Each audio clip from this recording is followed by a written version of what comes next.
Perkenalkan, nama saya Dwi Santika dari Prodi Manajemen 2C. Di sini saya akan mempresentasikan pendidikan kewarganegaraan yang berjudul Arti dan Perkembangan Demokrasi. Secara etimologis, istilah demokrasi berasal dari bahasa Yunani, yaitu demos yang berarti rakyat dan kratos atau kretein yang berarti kekuasaan. Konsep demokrasi rakyat, government by the people. Demokrasi juga identik dengan teori kedaulatan rakyat. Definisi demokrasi adalah negara yang sistem pemerintahannya kedaulatan berada di tangan rakyat, kekuasaan tertinggi berada dalam keputusan rakyat, rakyat berkuasa, pemerintahan rakyat, dan kekuasaan oleh rakyat. Jimmy Asiki menyatakan bahwa dalam situs demokrasi, kedaulatan rakyat itu mengandung makna kekuasaan pemerintah yang berasal dari rakyat, untuk rakyat, oleh rakyat, dan bersama rakyat. Dalam demokrasi, tidak dibenarkan adanya keputusan politik dari jabatan yang dapat merugikan hak rakyat apabila kebijakan yang bertujuan untuk menindas rakyat demi kepentingan penguasaan. Dalam negara demokrasi, rakyat berada pada titik sentral yang menentukan jalannya pemerintahan. Henry Mayo memberikan pengertian demokrasi adalah sistem yang menunjukkan bahwa kebijakan umum ditentukan atas dasar mayoritas oleh wakil-wakil yang diawali secara efektif oleh rakyat yang didasarkan asas prinsip kesamaan politik dan diselenggarakan dalam suasana terjaminnya kebebasan politik. Sejarah dan perkembangan demokrasi.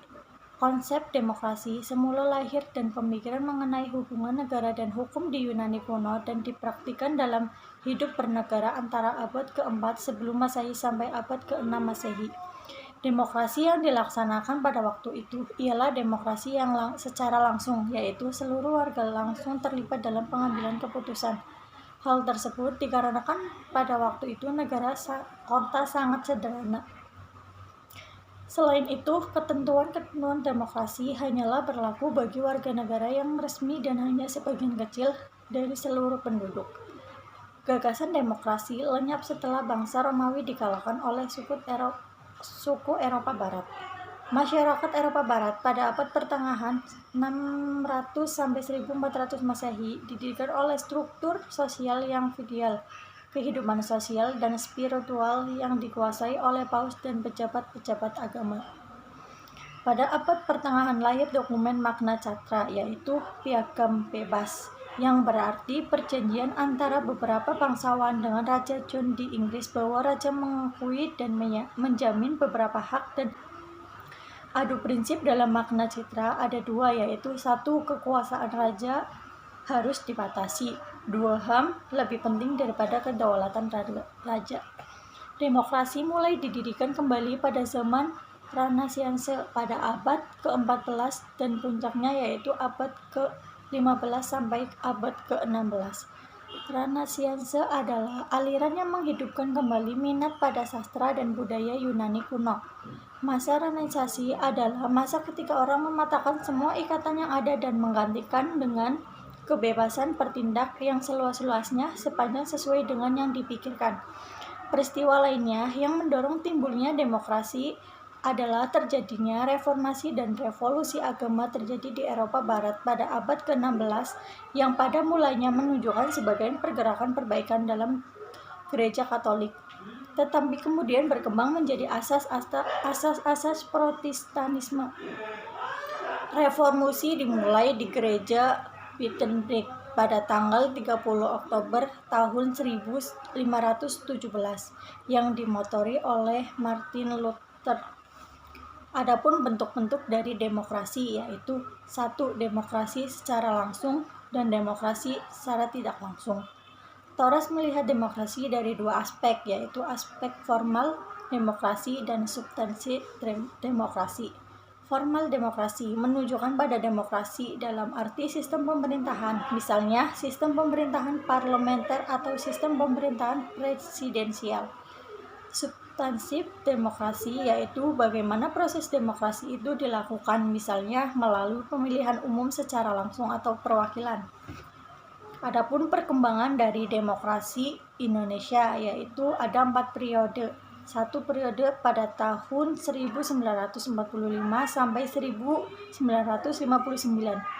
Pada masa demokrasi parlementer yang menonjolkan peran parlementer serta partai-partai periode pada tahun 1959 sampai 1965. Demokrasi terpimpin yang dalam banyak aspek telah menyimpang dari demokrasi konstitusional dan lebih menampilkan dominasi presiden dan terbatasnya peran partai politik serta ABRI sebagai unsur sosial politik semakin meluas.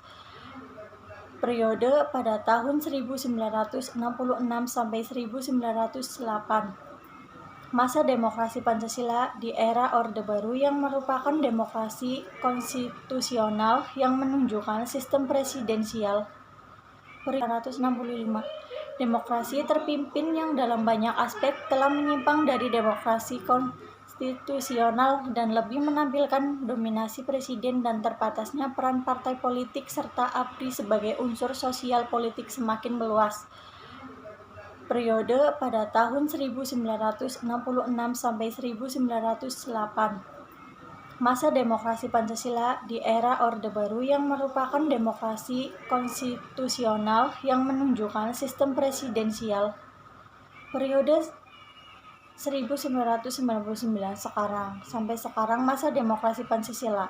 Demokrasi konstitusional di era revolusi dengan berakar kekuatan multipartai yang berusaha menggambarkan pertimbangan kekuatan antara lembaga negara, antara eksekutif, legislatif, dan yudikatif.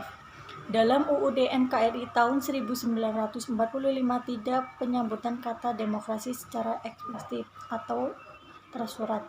Akan tetapi nilai-nilai demokratis termuat dalam batang tubuh pasal 2 Undang-Undang Dasar NKRI tahun 1945. Nilai demokrasi misalnya dapat dilihat dalam ketentuan pasal 1 ayat 2 Undang-Undang Dasar 1945 yang menyatakan bahwa kedaulatan berada di tangan rakyat dan dilaksanakan berdasarkan Undang-Undang Dasar.